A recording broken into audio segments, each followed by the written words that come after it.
Greetings in Jarai. Hello.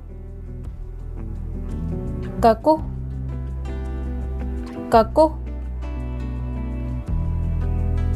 How are you?